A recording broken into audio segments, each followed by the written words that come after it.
As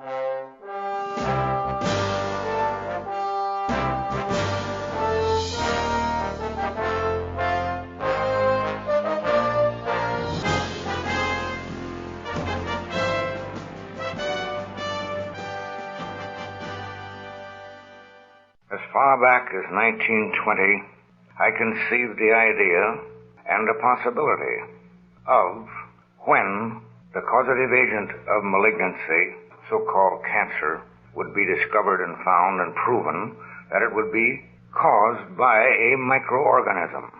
Of course, reception that I received that far back from the medical profession and scientist was nil, but I kept at the work, and I succeeded in eventually isolating a virus. First, I began sectioning tissues of every known type of malignancy. I sectioned over 20,000 of those, cut them down with a special microtome to very thin. Some of them were only a micron in thickness. I studied those under the microscope, and I eventually built my first high-powered microscope for the purpose of analyzing and checking those sections.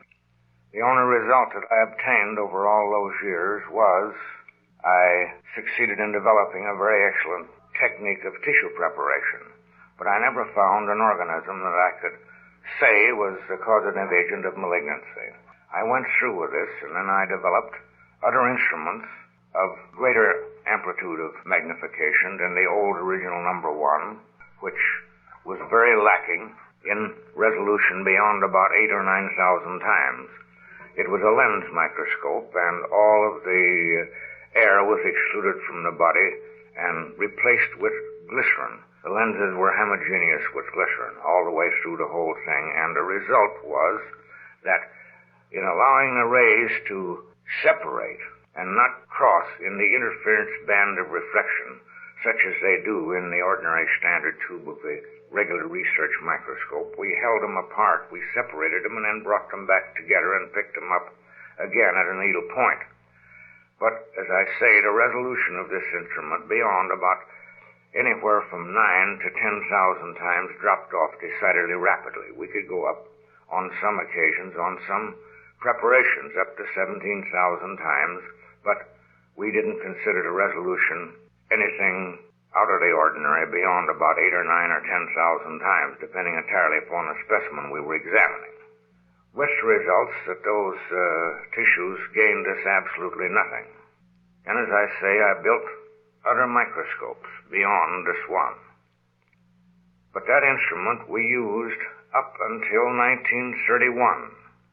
With that instrument, Arthur Kendall and I, working jointly in the Pasadena General Hospital, succeeded in isolating what we classify the first filterable form of bacteria ever seen. It was isolated from the Bacillus typhosus from cultures that Dr. Kendall brought from his laboratory in Northwestern University in Chicago. And we succeeded definitely in isolating a filterable form of that bacteria. Now, these filterable forms are very minute in size. The smallest of all is the one from the BX, which we isolate from cancer. We have never made a positive claim that that is the causative agent of cancer. But that is the smallest, and it's less than a 1/20th of a micron in dimension and highly motile. We succeeded in isolating this organism, this BX, using a Kendall media. It's known as Kendall media. It's made of a desiccated pig intestine, dehydrated down where it requires about 10 gallons of the original raw gut when it's desiccated, and run through the extractor and dehydrated to make about 1 pound of the original material. Now that is placed in a tube. We use about 4 grams, and then we use 10 to 20 cc's of a tyrode solution. It's a chemical series of salts. Now that is what Kendall used for the isolation or bringing out this Bacillus typhosus in the filterable state, which is published in the Californian Western Medicine in 1931, our joint report on that.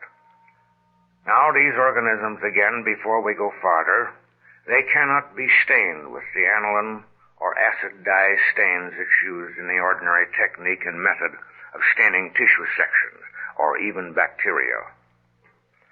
Now, those organisms are so minute and so delicate that they have to be stained with a frequency of light.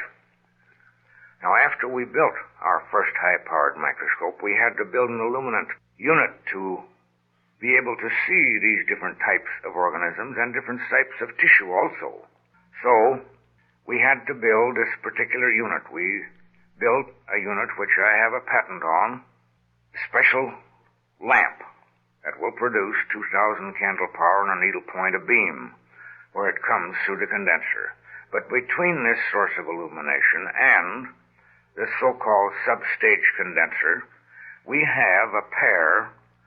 On the universal microscope we have 4, but we use a pair of rotating wedge-shaped quartz prism. They're circular and they're wedge-shaped.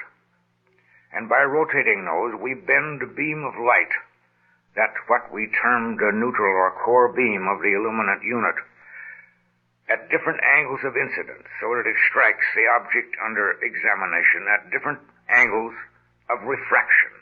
There we see these particles at a different refractive index, and every one of them is entirely different.